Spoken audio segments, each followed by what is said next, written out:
I'm Vic Myers. Welcome to the Resistance. Why am I not hearing anything about making labor unions an integral part of the resistance?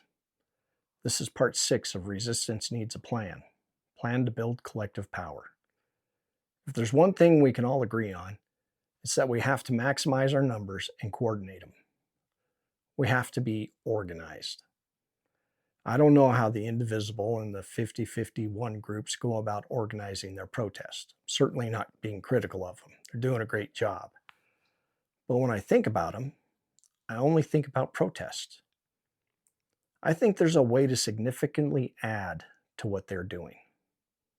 I've been pondering on how powerful unions once were and how much better off the working class was back then. When you add to that the outright assault on union workers that has happened over the past year, and it's easy to see that organized labor is one of the institutions that the Project 2025 group is afraid of. When you talk about labor unions or organized labor, the key word is organized. History tells us that when they thrive, we thrive. So why aren't we making them an integral part of the resistance? Is it because the corrupt head of the longshoreman is a Trump bootlicker? Is it because the Teamsters carried more freight for the Trump campaign than they did for the American workers? That could be. These folks definitely made me question my lifelong support of unions until I remembered that just like government, unions are only as strong as the people who elect their leaders, which is also why I think it's important to elevate the role of organized labor in the resistance.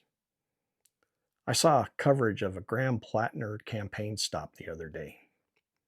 Now, whether or not you like him, he made a really good point when he said we've got to stop pointing our fingers left and right and start pointing them up, as in at the oligarchies.